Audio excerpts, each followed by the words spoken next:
함께 보셔야 하는 말씀은 신약성경 로마서 3장입니다. 신약성경 로마서 3장 27절과 28절 말씀 읽고 계속해서 종교개혁사의 내용들을 살펴보겠습니다. 신약성경 로마서 3장 27절, 28절 말씀, 신약성경 243쪽 전후를 보시면 되겠습니다. 함께 봉독합니다. 그런즉 자랑할 때가 어디 있느냐? 없을 수가 없느니라. 무슨 법으로냐? 행위로냐? 아니라 오직 믿음의 법으로니라. 그러므로 사람이 의롭다 하심을 얻는 것은 율법의 행위에 있지 않고 믿음으로 되는 줄 우리가 인정하노라. 아멘. 계속해서 교회사 산책 중에서 초대교회사도 배우고 중세교회사도 배우고 계속해서 종교개혁사의 내용들을 보고 있습니다. 종교개혁에 있어서 아주 핵심적인 그런 내용이 무엇인가라고 할 때 중세교회에서는 행위로 말미암는 구원, 물론 믿음으로 말미암아 구원받지만 그것에 부족하니까 우리가 열심과 선행과 여러 가지 것들을 통해서 구원을 받을 수 있다라는 이야기를 많이 했는데, 종교개혁은 지난 시간에 배웠듯이 루터도 마찬가지고 또 다른 종교개혁자들도 모두 마찬가지로 성경에서 말하고 있는 구원을 얻는 방법은 행위가 아니라 믿음으로 말미암아 구원을 받는다. 그것이 성경에 있기 때문에 성경의 원래의 내용대로 돌아가자. 오직 성경에 있는 대로, 또 오직 믿음으로, 오직 예수 그리스도로, 오직 은혜로, 오직 하나님께 영광을 돌리는 그런 내용들을 밝혔던 것입니다. 이 말씀도 종교개혁에 있어서 아주 기초가 되는 그런 말씀이기 때문에 우리 한번 읽어보았고, 지난 시간 이어서 계속해서 종교개혁에 했던 여러 신학자를 살펴보도록 하겠습니다. 우리 지난 시간에 배웠던 내용 혹시 기억나시나요? 지난 시간에 누구 배웠죠? 종교개혁자? 네, 마틴 루터. 마틴 루터가 어떤 생애를 살았고 또 어떤 신학적인 사상을 갖고 있었는지 대략적으로 살펴보았습니다. 그래서 마틴 루터에서 가장 잊지 말아야 될 내용은 종교개혁을 시작한 학자다. 그래서 그 종교개혁을 시작한 학자로서 아주 중요한 역할을 했고, 오늘 배우게 되는 존 칼빈은 그 뒤를 이어서 나온 종교개혁자로서 루터가 종교개혁을 시작했다고 하면 칼빈이 그 성경의 내용들을 잘 정리한 그런 신학자입니다. 그래서 개혁주의를 다른 말로 무엇이라고 표현하죠? 칼빈주의. 개혁주의를 다른 말로 칼빈주의라고 할 정도로 이 칼빈이라는 신학자가 성경의 내용들을 또 잘 정리를 해놓았기 때문에 칼빈주의라고도 표현하는데, 오늘은 그 칼빈주의의 내용들을 하면 한도 끝도 없고, 오늘은 칼빈이 어떠한 삶을 살았는지 생애만 살펴보도록 하겠습니다. 그리고 다음 주에는 칼빈의 여러 신학들 중에 공부하면 끝이 없기 때문에 핵심적인 몇 가지 사상들을 위주로 그 신학을 정리하도록 하겠습니다. 오늘은 칼빈이 어떻게 태어났고 어떤 삶을 살았고 어떻게 신학적인 종교개혁을 했고 또 어떻게 죽었는지, 또 결혼은 어떻게 했는지 생애를 좀 살펴보도록 하겠습니다. 여러분들 그 교환을 참고해 주시기 바랍니다.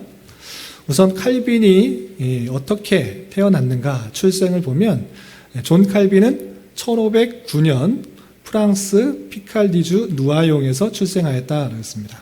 루터는 혹시 어디서 출생했는지 기억나세요? 네, 그 나라는 프랑스예요. 네, 독일. 시원이가 맞췄네. 네, 루터는 독일 출생이고 칼빈은 어디 출생이다? 네, 프랑스.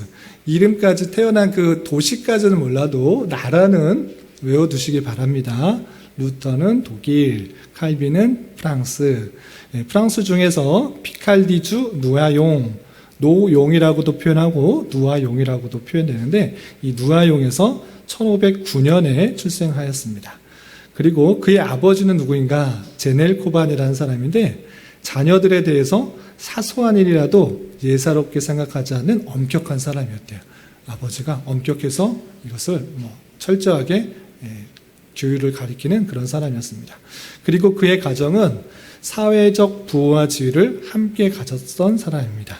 그리고 칼빈은 그러한 유복한 가정에서 자랐습니다. 그런데 우리 루터 배울 때 그의 아버지의 직업 혹시 기억나세요? 처음에는 농부였다가 나중에 광부가 돼서 부유하게 되었다라고 했는데, 여기 칼빈의 아버지는 처음부터 엄격하고 또 부와 지위를 한꺼번에 갖고 있었던 사람이었습니다. 그리고 그 아버지는 지식을 물려받았습니다. 그러니까 아버지가 대단히 똑똑했고 법률가 출신이었어요. 그리고 어머니는 잔느 프랑이라는 그런 여인이었는데, 그 어머니는 카톨릭 신앙을 잘 갖고 있었던 경건한 그런 어머니였습니다. 그래서 어머니에게서는 경건을 배우고 아버지에게서는 지식을 물려받았던 그런 모습을 갖고 있었습니다. 그리고 그 아버지가 법률가였는데 처음에 그 아이가 태어났을 때 무엇이 되기를 바랬냐면 신부가 되길 바랬어요. 그리고 그 루터도 마찬가지로 처음에는 그 루터가 무엇이 되길 바랬죠? 법률가가 되길 바랬어요. 그런데 이 칼빈의 아버지는 처음에는 사제가 되길 바랬습니다. 그런데 이것도 바뀝니다. 조금 있다가 그 루터의 아버지처럼 법률가가 되길 원했습니다. 어쨌든 처음에는 이 아이가 잘 자라서 신부가 되었으면 좋겠다, 이런 생각을 가지고 있었습니다. 지금 노용이 어딘가 지도가 나와 있는데, 프랑스 지역의 파리에서 북동쪽에 떨어져 있는 그런 지역입니다. 대략적으로만 아시면 됩니다. 파리 근처다, 이렇게만 생각하시면 됩니다. 그리고 이 지도가 또 나오는데, 눈여겨볼 도시는 제네바와 스트라스부르, 이 지역 잘 눈여겨보시기 바랍니다. 또 나올 테니까. 누아용에서 태어났다라는 것을 알아두시고요. 그리고 그가 어떻게 공부를 했는가라고 할 때, 칼빈은 14살 때 고향을 떠나서, 그 전까지는 그 고향 누용 근처에서 공부를 하면서 자랐습니다. 그런데 이제 대학을 진학할 때 드디어 고향을 떠나서 진학을 하게 된 것입니다. 어디로 갔느냐? 귀족의 자제들과 함께 라마르슈 대학에 입학했어요. 라마르슈 대학은 어딘가라고 할 때, 당시 라마르슈 대학은 프랑스 인문주의 신문화의 본산이며 국왕 프랑스와 1세의 교육제도의 중앙 집권 정책에 따라서 견실하게 발전하던 곳이었다라고 해서 파리 근처에 있는 그런 대학이었습니다. 그래서 그 대학에 몇 살 때 갔다고요? 14살. 우리 시온이가 지금 13살, 14살 때 대학에 갔어요. 근데 그때 당시는 루터도 마찬가지지만 일찍 대학에 가서 다 공부를 마쳤습니다.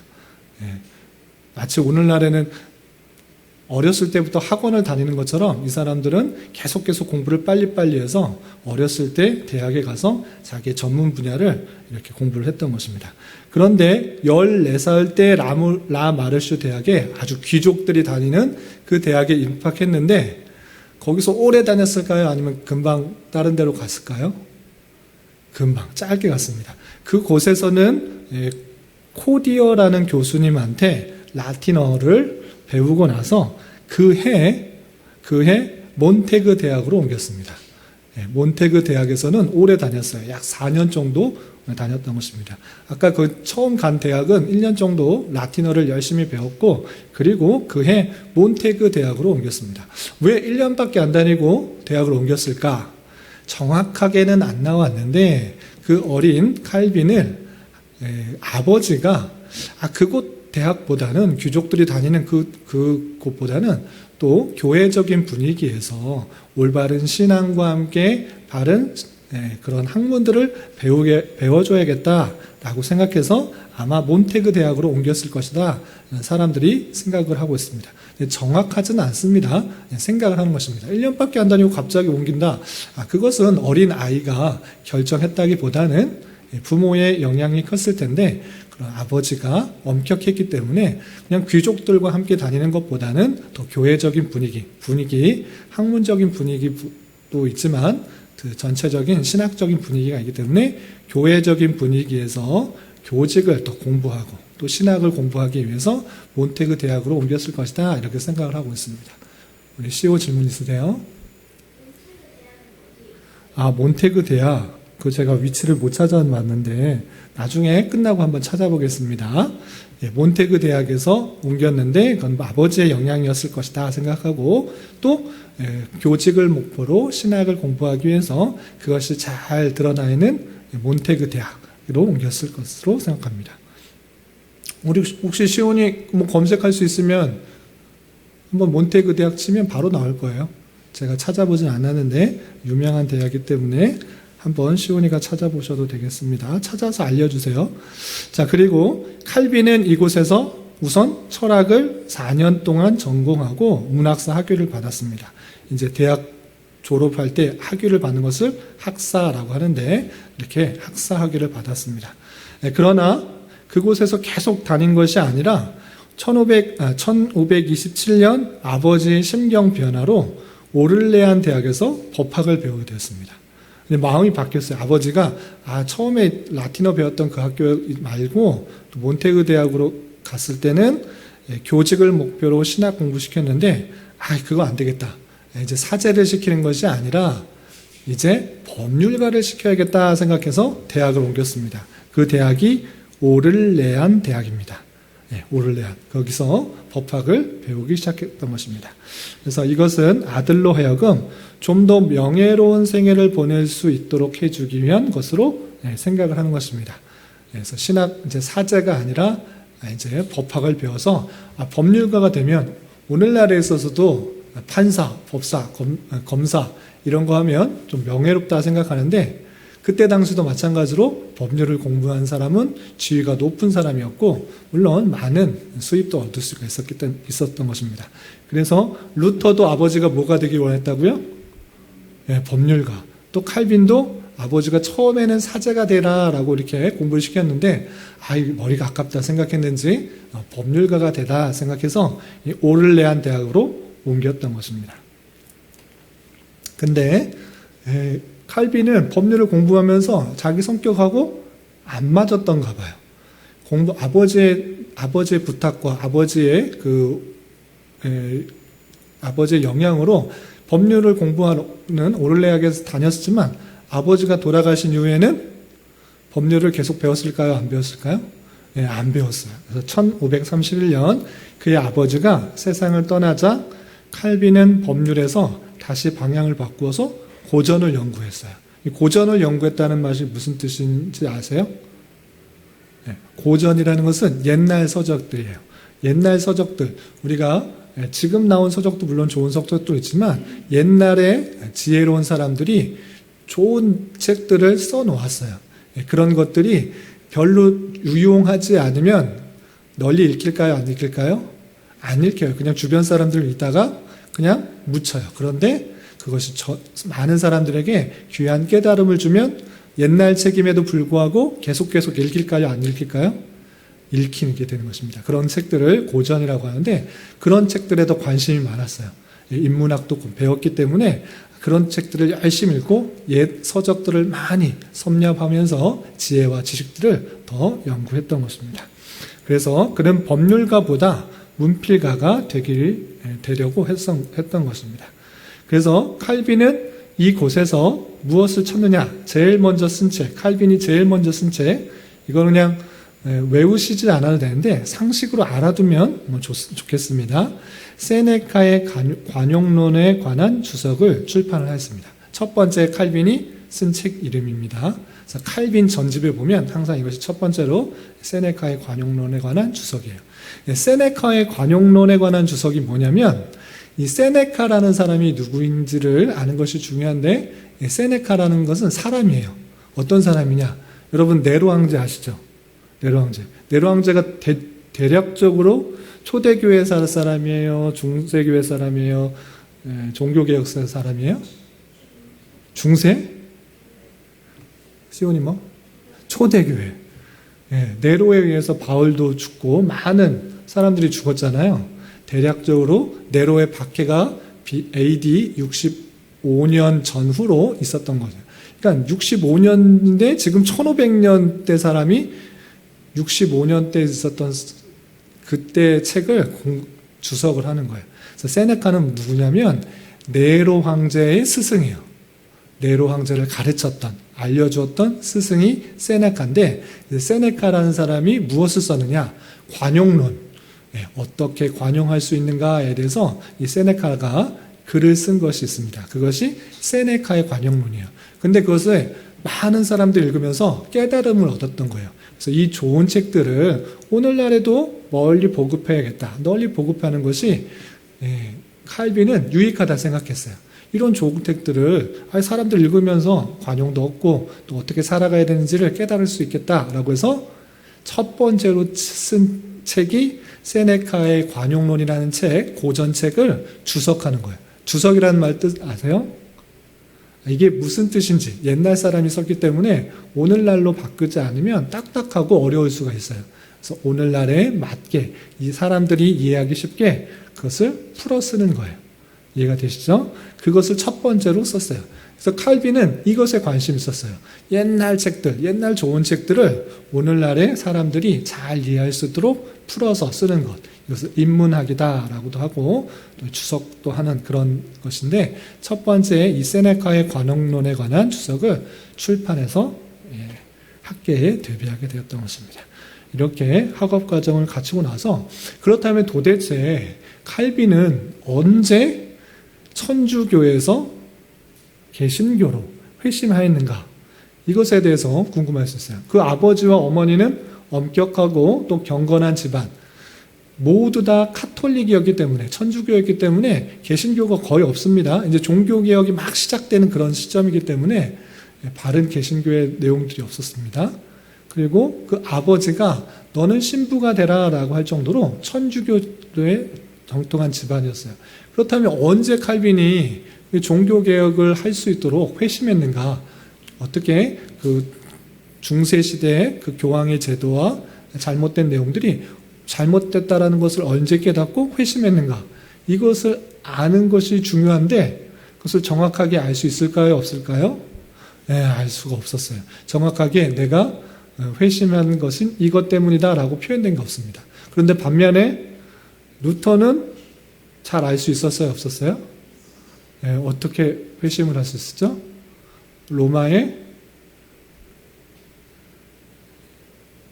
탑 성당, 탑 성당에 무릎 꿇고 올라가면서 내 죄를 사해 주십시오 하다가 내가 왜 이러지? 로마서 1장 17절에 보면 그거 아닌데 오직 하나님의 의가 나타나서 복음은 하나님의 의가 나타나서 의인은 믿음으로 말미암아 살리라 라는 그 말씀이 있는데 내가 왜 이러고 있지? 이렇게 해서 구원받는 것인가?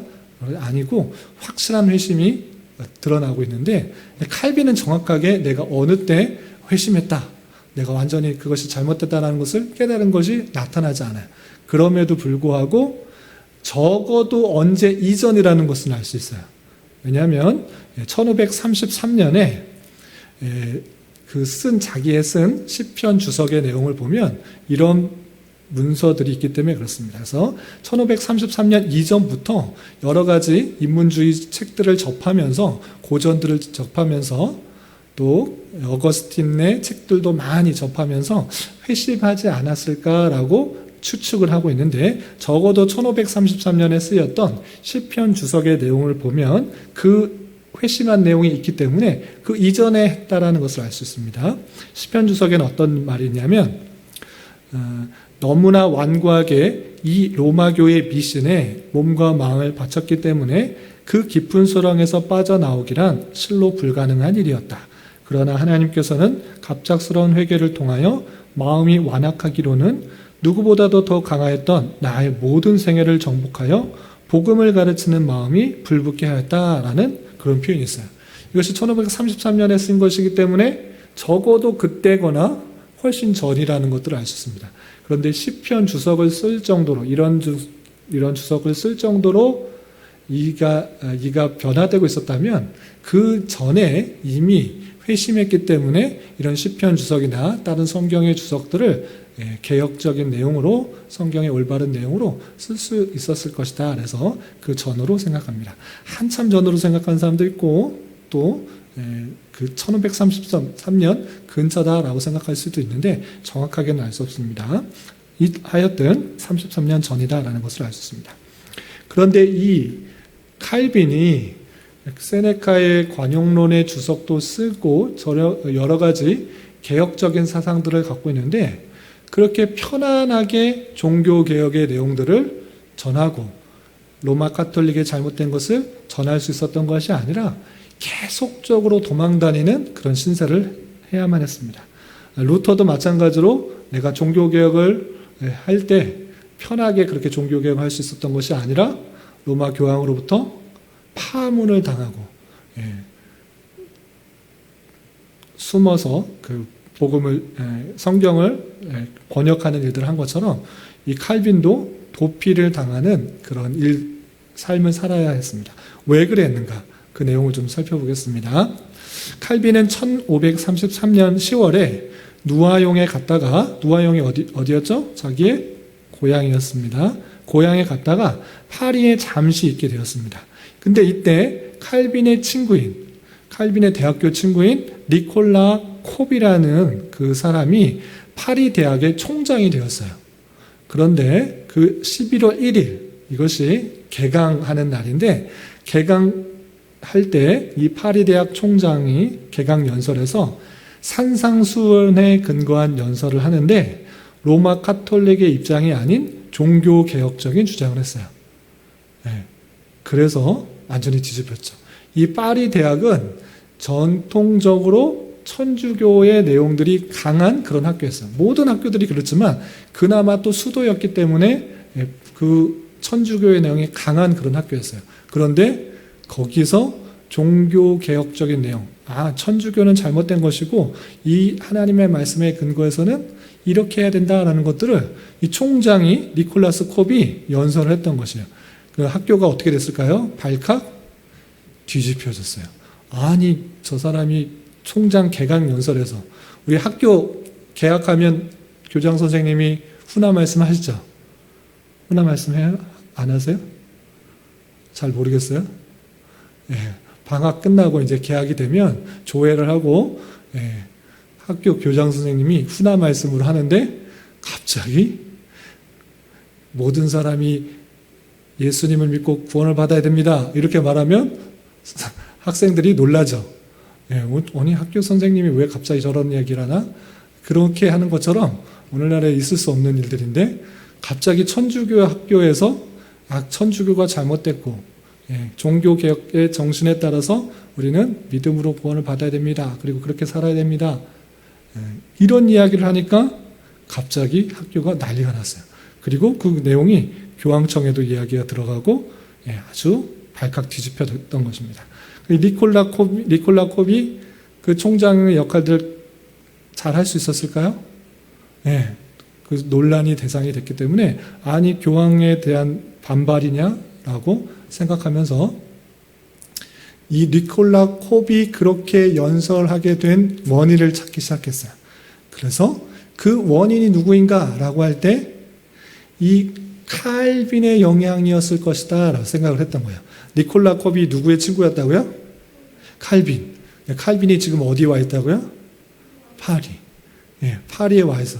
누아용 갔다가 파리로 갔는데 그 친구가 옆에 있었기 때문에 이 칼빈이 지금 시편 주석 쓴 것도 그렇고 또 세네카의 관용론 주석을 쓴 것도 그렇고 여러 가지 주석적인 내용들 자꾸 지금 칼빈이 천주교에 대해서 잘못됐다고 말하고 있는데 그 친구의 영향을 받아서 이 니콜라 콥이 그런 이야기를 했을 것이다. 이 이야기를 생각을 했던 거예요. 그래서 니콜라 콥뿐만 아니라 칼빈은 도망치는 그런 일들을 해야 됐습니다.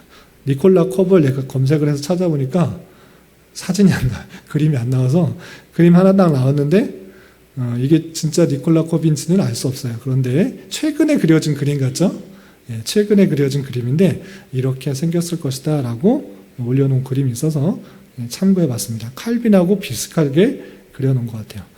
어쨌든 이 니콜라 코비의 연설 때문에 칼빈까지 영향을 받았고,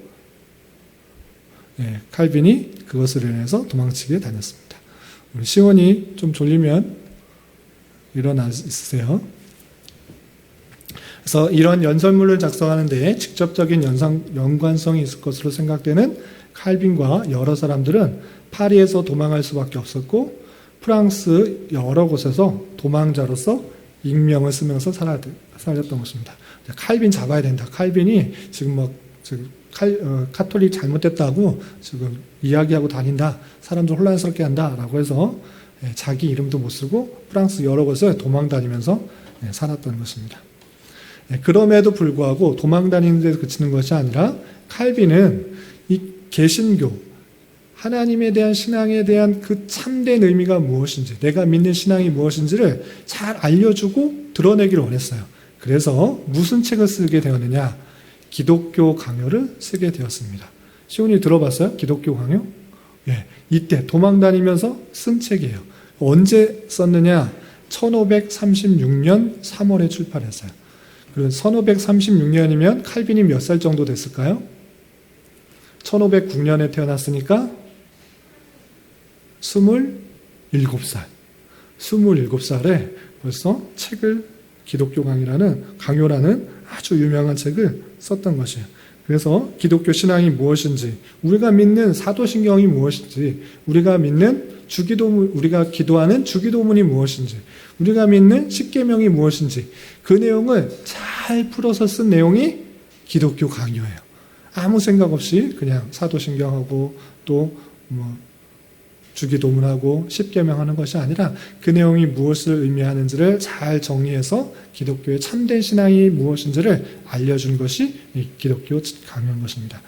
칼빈은 이렇게 도망 다니면서도 이렇게 기독교 강요 초판을 써서 27살 때에 처음 신앙을 기독교 강요 초판을 내게 되었습니다. 그래서 이 책을 통하여 사도들이 가르쳤고 신약교회가 믿었던 대로 오직 성경이 가르치는 대로 믿는 것이 개신교의 참된 신앙이라는 주장과 변증이 잘 드러나 있고, 또 자신에게 일어난 모든 회심과 변화의 사건들이 모든 성도들에게 일어나야 하는 일이라고 생각했다라는 것을 알 수 있습니다. 그런데 칼빈이 이렇게 도망 다니다가 프랑스가 아닌 스위스에서 사역을 하게 되었습니다. 어떻게 되었는가? 어떻게 스위스에서 사역을 하게 되는가? 그 내용을 좀 살펴보도록 하겠습니다. 칼빈은 이렇게 처음부터 나는 종교개혁을 해야겠다라고 돌아다니면서 종교개혁을 한 것이 아니라 참된 진리의 내용들을 알려주기 위해서 그렇게 했던 그런 학자였는데, 자신이 훈련받은 대로 일종의 인문주의 학자로서 또는 개신교의 종교개혁 운동을 곁에서 도우려고 했던 그런 모습이 있었습니다. 그런데 그가 여러 가지 도피하는 중에 스트라스부르로 가려고 했었는데, 아까 스트라스부르라는 곳 혹시 기억나시나요? 스트라스부르로 가려고 하는 길에 잠시 제네바라는 곳에 들리게 되었어요. 제네바에 들리게 되었는데, 일단 제네바가 어디인지 다시 한번 보겠습니다. 지금 제네바의 스트라스부르라는 독일과 만나 있는 변방 지역에 스트라스부르로 가려고 하는데 잠시 어디로 갔었다고요? 스위스의 제네바로 들리게 되었어요. 그런데 제네바에서 누구를 만나는가? 제네바에서 개혁자로 중요한 역할을 하던 기욤 파렐이라는 그런 사람을 만나게 됩니다. 이 기욤 파렐이 지금 종교개혁의 여러 가지 일들을 하는 칼빈이 제네바에 왔습니다라는 소식을 듣고 밤중에 얼른 찾아와요. 그리고 이 기욤 파렐은 칼빈에게 개혁운동, 종교개혁 운동을 같이 하자, 이곳에서 나와 함께 종교개혁을 일으키자라고 협력을 요청을 합니다. 칼빈이 그 이야기를 수락했을까요? 아니면 거절했을까요? 수락했을까요? 처음에는 이 사람이 기욤 파렐입니다. 무섭게 생겼죠. 처음에는 나는 종교개혁 그걸 주도적으로 할 마음 없습니다. 나 그거 그냥 옆에서 돕겠습니다. 그리고 저는 옛날 고전들을 잘 번역해서 또 성경이 무슨 의미인지를 잘 정리하는 그런 일들을 하겠습니다. 나는 성격도 잘 안 맞고 경험도 종교개혁을 막 앞서서 선두에 나가서 하는 그런 경험도 없어서 참 거절하겠습니다. 이렇게 말했어요. 그랬더니 기욤 파렐이 뭐라 그랬을까요? 아주 버럭 화를 내면서 그대가 만일 하나님의 일보다 고요한 생활로 독서나 즐기는 일을 한다면 하나님께서 반드시 그대와 그대 학문을 저주할 것이다 라고 버럭 소리를 질렀어요. 아까 파렐이 좀 무섭게 생겼잖아요. 칼빈이 거절하니까 아주 무섭게 하나님의 저주가 임할 것입니다 라고 그 칼빈에게 소리를 쳤어요. 그랬더니 칼빈이 어땠을까요? 네, 깜짝 놀라고 이것은 하나님께서 내게 주시는 말씀인가 생각해서 그 파렐의 강력한 요청에 응답해서 당신과 함께 이 제네바에서 종교개혁 운동을 하겠습니다 이렇게 말을 했어요. 그래서 파렐과 제네바에 남아서 여러 가지 종교개혁 운동들을 하는 것입니다. 칼빈은 그럼 제네바에서 어떻게 했느냐? 목회자로서의 역할도 했지만 성경에 가르치는 교사로서 역할도 했던 것입니다. 그래서 칼빈은 파렐과 피에르 비레와 함께 제네바시의 신앙 고백과 예배와 삶 전체를 개혁하기에 노력을 했습니다. 그런데 이 파렐과 비레와 이 칼빈이 열심히 성경도 가르치고 또 목회자로서의 삶도 가르치고 잘 가르쳤지만 이 제네바의 시의회와 계속적인 마찰이 있었어요. 이때 시의회가 교회의 여러 가지 일들을 참견하고 여러 가지 일들을 해야 된다. 시키는 대로 해라. 이런 식으로 계속했는데 칼빈은 종교는 자유가 있는 것입니다. 목회자에 의해서 교회가 잘 다스려져야 됩니다. 라고 해서 계속적으로 마찰들이 계속적으로 있었어요. 그런데 결정적인 하나의 사건으로 말미암아 이 칼빈이 제네바에서 쫓겨나게 되었습니다. 어떤 일이 있었느냐? 1538년 제네바에 온 지 2년 정도밖에 되지 않았어요. 목회 2년 정도밖에 안 했는데 어떤 일이 있었느냐? 이제 부활절 1538년에 부활절이 다가오게 되었어요. 우리 부활절 어떻게 계산하는지 예전에 배웠습니다. 그것은 나중에 하고 이 부활절이 전체 교회가 부활절을 지키는데 성찬을 하게 되었어요. 그런데 로마 가톨릭은 성찬을 어떤 식의 주장을 했죠? 화채설. 사제가 기도할 때 예수님의 몸과 피로 변한다. 그렇게 되면 무엇을 말하냐면 또다시 예수님께서 희생 제사를 드려지는 것이다 라고 말을 해요. 그런데 종교개혁을 봤을 때 또 성경의 내용을 봤을 때 영단번, 한 번의 그 십자가의 사건으로 모든 제사가 완성되었다라고 표현됐기 때문에 그런 식으로 말하면 안 된다. 진짜 몸과 피로 변한다고 하면 다시 또 한 번의 제사가 드려지는 거기 때문에 그건 성경적이지 않다. 사람들을 혹하게 신기하게 만들 수는 있으나 성경적이지 않다. 화채설로 말하면 안 되고 그것은 신성이 이곳에 함께 거하심으로 말미암아 우리가 영적인 깊은 교제 가운데 나가게 된다라고 말을 해야 된다라고 말했어요. 성경에서 가르친 그대로 그렇게 말했더니 시의회가 찬성했을까요? 반대했을까요? 뭔 소리냐? 그거 기도하면 예수님의 몸과 피로 변한다고 교황청에서도 말하고 여태까지 계속 그래왔는데 왜 그렇게 말하냐? 칼빈 너 왜 이렇게 말하냐? 라고 말해서 제네바 시위에서는 칼빈과 그의 동료들에게 화채설도 성찬 안 하면 너 목사직 잘릴 것이다. 자르는 것에서 그치는 것이 아니라 3일 안에 이 제네바에서 떠나가라. 너 여기 있을 수 없다. 너 나가라. 이렇게 말을 하게 돼요. 그래서 칼빈은 2년 정도밖에 사역을 못하고 제네바에서 쫓겨나게 됐던 것입니다. 그래서 쫓겨나서 어디로 갔을까요? 아까 원래 가려던 곳, 독일과 프랑스와 접경지대인 이 스트라스부르라는 곳으로 가게 돼요.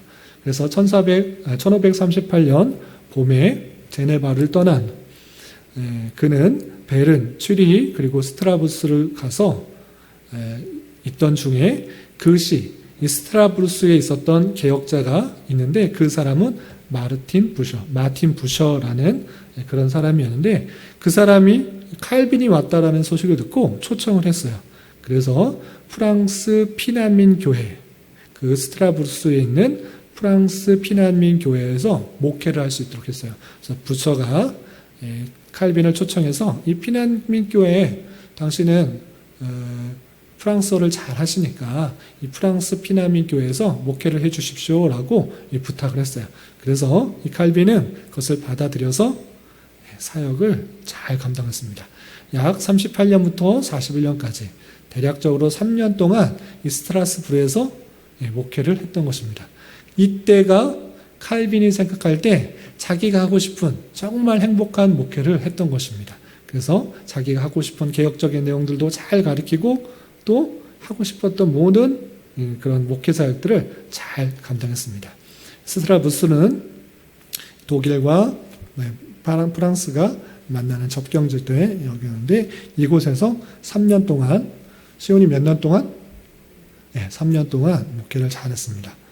그리고 마르틴 부처라기도 하고 마틴 부처라기도 하고 마르틴 부셔라기도 하는 이 사람이 초청해서 이 스트라스부르에서 목회를 감당했던 것입니다. 그래서 이 스트라스부르에서 칼빈은 예배 순서를 상당히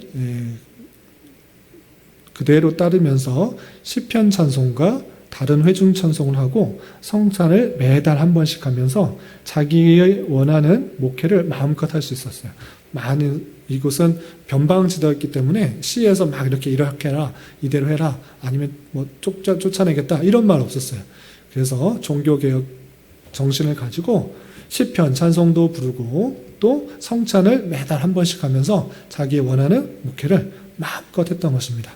그때 기독교 강요를 개정하기도 하고 로마서 주석도 쓰고 아내 이델레트 브레라는 여인과 혼인도 하였습니다. 그래서 이 3년 동안의 사역이 정말 행복하고 기뻤던 자신의 종교개혁의 내용들을 잘 수행할 수 있는 그런 사역이었습니다. 그래서 이델레트 브레라는 사람이 있는데 사진이 이렇게 나와 있습니다. 이델레트 브레는 어떤 사람이었는가라고 했을 때 초혼이 아니라 재혼하는 사람이었습니다. 1540년 그러니까 칼빈이 몇 살 때일까요?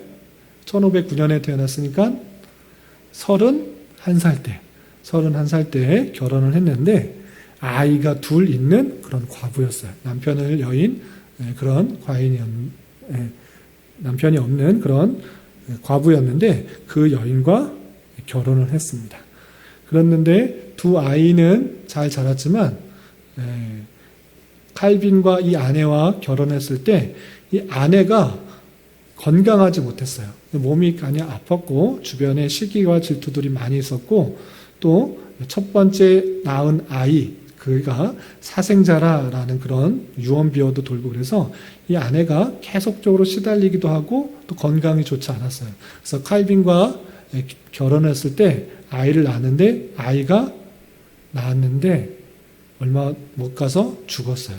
그 이후에도 2번이나 아이를 낳았음에도 불구하고 그 2명 다 아이가 오래 살지 못하고 죽었어요. 그래서 더 낳지 않고 아내가 계속적으로 아파서 결혼한 지 9년 만에 아내는 세상을 떠났고 아내가 죽자 칼빈은 더 이상 결혼하지 않고 이렇게 살았다고 합니다. 이렇게 3년 동안 스트라스부르에서 잘 사역하는데 그런데 그곳에서 계속 사역하지 못하고 그곳을 떠나야만 했습니다. 그래서 계속 사역하면 내가 행복한 목회, 내가 원하는 목회 다 할 수 있었는데 그렇게 하지 못하고 다시 제네바로 쫓겨났었잖아요. 제네바 시위에서 내 말대로 안 하는 목회자 소용없다. 교회는 다 시위에서 시키는 대로 해야지 네 뜻대로 하면 안 된다라고 해서 쫓아냈는데 다시 제네바에서 초청을 해서 오게 되었습니다. 어떻게 해서 제네바로 오게 되었는지 또 그가 어떻게 죽었는지 몇 살 때 죽었는지 계속해서 마지막으로 살펴보겠습니다. 스트라스부르에서 행복한 목회를 하는 중에 칼빈은 제네바시로부터 다시 초청을 받았어요. 예전에 잘못했습니다. 이제 와 주십시오라고 다시 초청을 했던 것입니다. 그래서 칼빈은 여러 가지 고민 끝에 그 초청을 받아들이기로 합니다. 그래서 1541년 스트라스부르의 그 시에 허락을 받고 그해 9월 20일에 제네바시가 보내준 마차, 좋은 마차를 대절해서 모셔오는 거예요. 그래서 제네바로 오게 되었고, 제네바에서 그가 죽을 동안 55살에 죽게 되는데 41년부터 64년 그가 죽을 때까지 스위스 제네바에서 계속적으로 사역을 하면서 많은 책들을 쓰고 또 많은 종교개혁 정신들을 잘 했던 것입니다. 그래서 제네바에서 칼빈은 1564년 55살 때에 그가 죽을 때까지 기독교 강요를 재개정하여 출판하고, 도망다니면서 도피하면서 쓴 책이 기독교 강요 초판이라고 했습니다. 그냥 한 초판 냈으니까 끝, 이것이 아니고 계속 개정을 했어요. 총 그가 죽을 때까지 총 몇 번이나 개정을 했을까요? 2번? 5번씩이나 개정했어요. 그래서 1564년 마지막 판이 나올 때까지 계속 수정해서 더 잘 나온 책이 나올 수 있도록 했던 것입니다. 마찬가지로 루터도 성경 완역본 쓸 때 한 번 딱 번역하고 끝낸 것이 아니라 계속적으로 자기 서재에서 다시 수정하고 개정하고 그렇게 했던 것처럼 칼빈도 그렇게 수정하고 개정해서 5번씩이나 재개정해서 출판을 했습니다.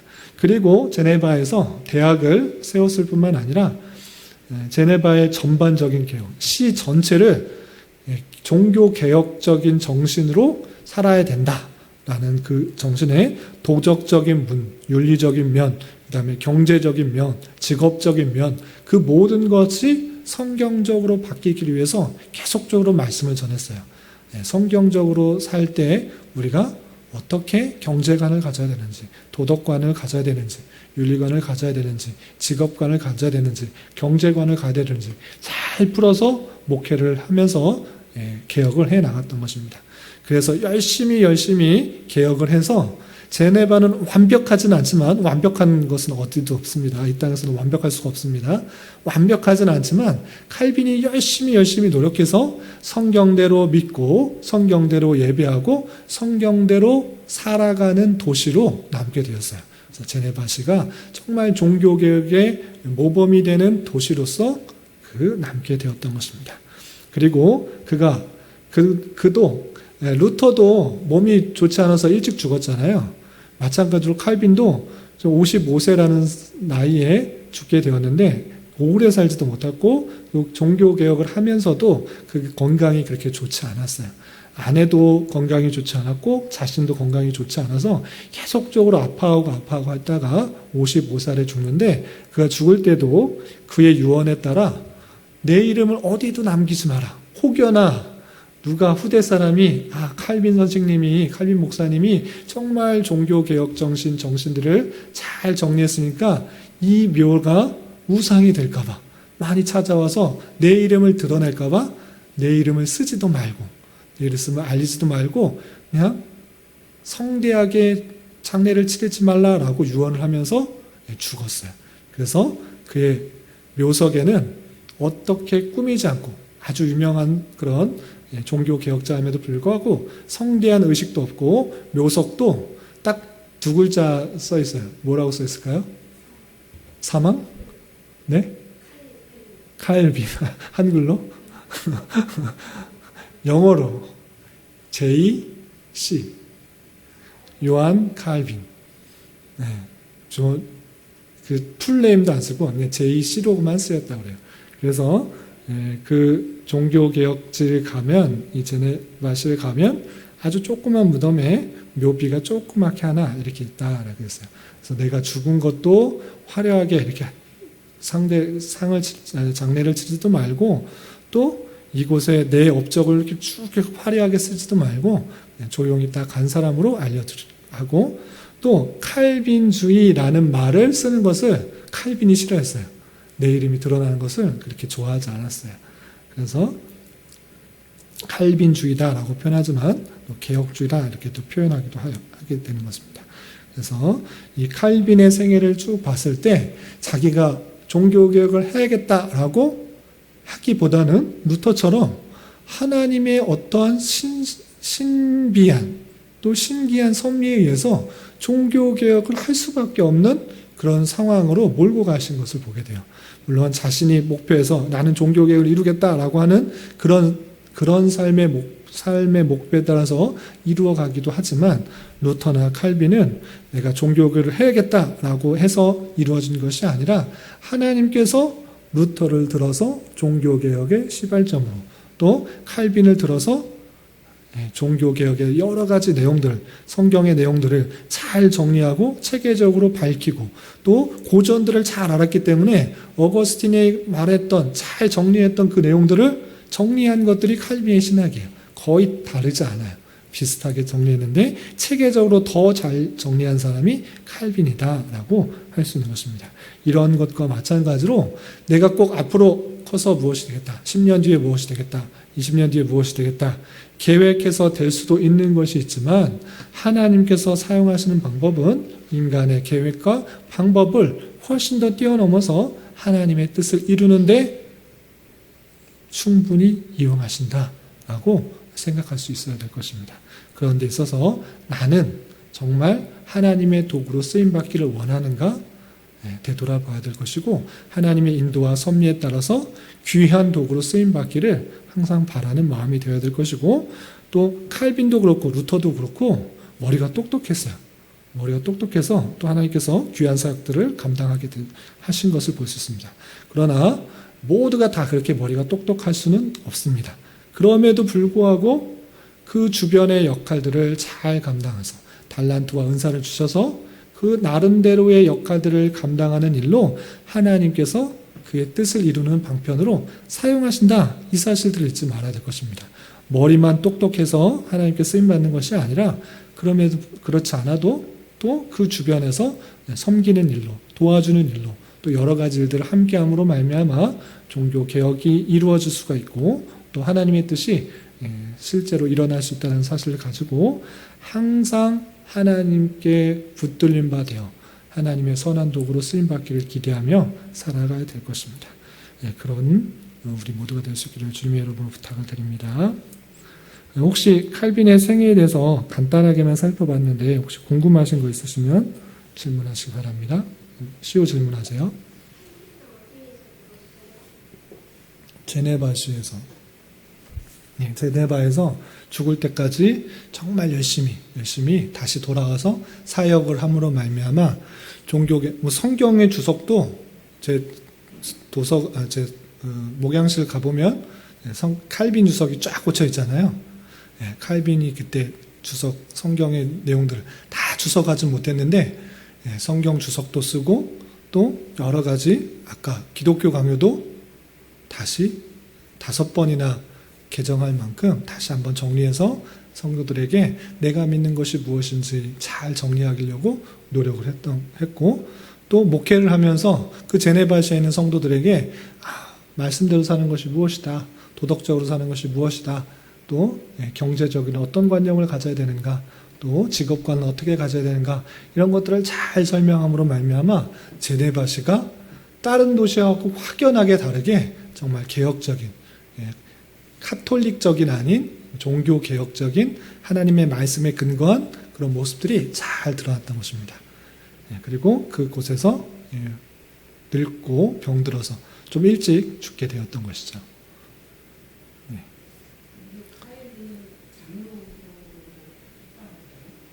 칼빈이 장로교의 창시자라고 말하면 좀 그렇지만 종교개혁에 있어서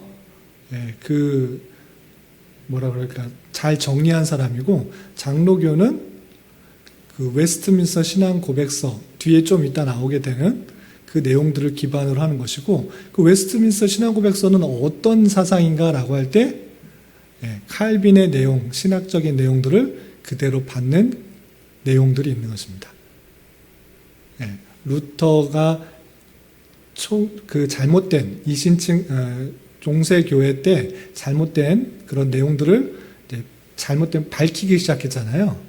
그것을 잘 정리한 사람이 칼빈이고 그 칼빈의 영향을 받아서 더 종교개혁의 학자들이 계속 배우겠지만 많이 나왔어요.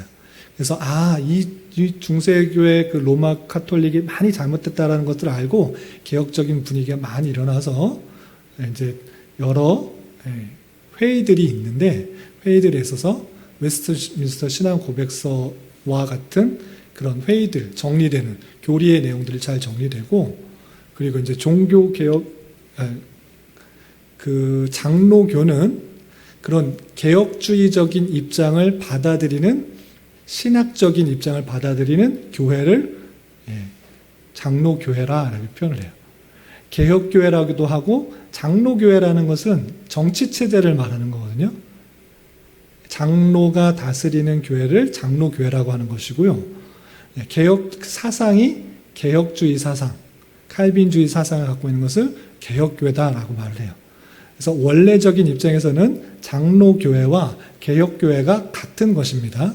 그러나 그 명칭을 어떤 데서는 장로교회라고 표현하기도 하고 개혁교회라고 표현하기도 하는 것이에요. 이해가 되시나요? 네. 네. 예. 네. 그 사람이 만든 게 아니고 그 사상을 따라서 따라서 가는 항자. 그거는 이제 나올 거예요. 종파들이 어떻게 구분되는지 앞으로 이제 설명을 하도록 하겠습니다. 이때 당시에는 종파가 나눠지지 않고 이제 로마 카톨릭에서 개혁되는 그것만 나오는 거예요. 조금 있으면 이제 개혁된 그 신학 안에서 또 다른 논의가 시작하는 거예요. 아까 말씀드린 것처럼 웨슬리가 나오고 또 알미니안이 나오고 또 제세례파가 나오고 그런 식으로 자꾸 그 개혁교회 안에서 분류가 돼서 그 사람들이 종교회의 때 다 이단으로 정죄되었음에도 불구하고 회개하고 돌아가는 것이 아니라 하나의 교회를 계속적으로 유지를 해요. 나는 알미니안주의가 맞다. 나는 웨슬리안주의가 맞다. 나는 제세례파적인 사상이 맞다라고 계속해서 교회들이 그냥 자리를 잡는 거예요. 그 신앙에 따라서 잡는 그다지 교파가 되는 거예요. 그래서 그냥 정통적으로 회의에서 옳다라고 했던 그 내용들이 장로교회 신앙으로 가는 것이고, 또 그 신앙을 따르지 않는 부류들이 뭐 웨슬리안이나 알미니안이나 제세례파나 이런 신학으로 루터파나 이런 식으로 계속적으로 가서 교파가 생기게 되죠. 지금 거기까지는 아니고 이제는 종교개혁, 로마 카톨릭에서 종교개혁으로 나오는 그 시간까지만 살펴보는 것입니다. 그것은 이제 조금 이따 더 있다가 이제 교파가 나뉘는 것은 더 이따 살펴보도록 하겠습니다.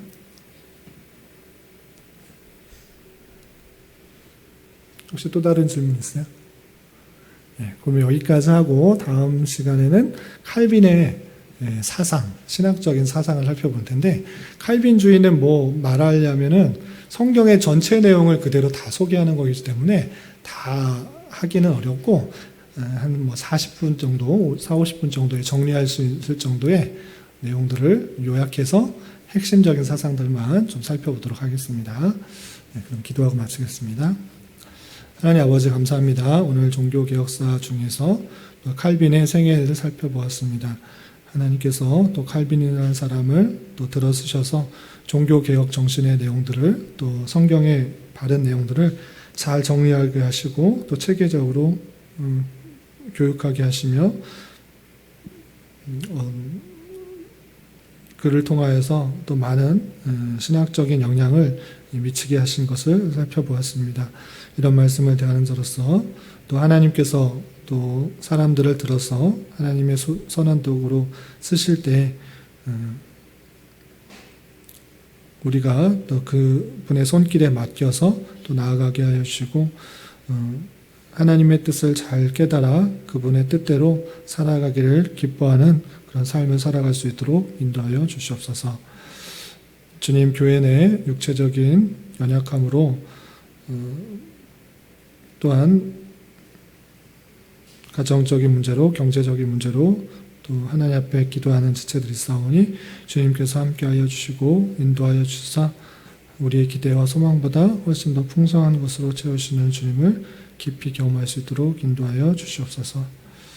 또 오늘 동시 지방선거가 있었는데 뽑힌 자들에게도 주님께서 함께하여 주셔서 이 지역 사회를 잘 이끌어 나갈 수 있도록 지혜와 능력을 더하여 주시옵소서. 예수님의 이름으로 기도 올리옵나이다. 아멘.